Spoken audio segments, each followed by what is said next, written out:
दया घन तू जीव उद्धारक, दुखी जनांचा तू प्रतिपाळक। दया घन तू जीव उद्धारक, दुखी जनांचा तू प्रतिपाळक।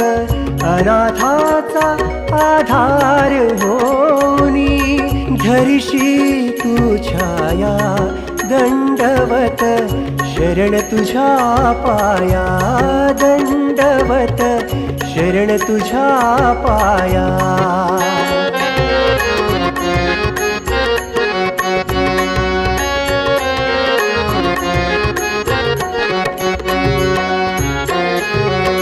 श्रीकंठी गळ दंड शोभती, कळियांचे सर बाहुवर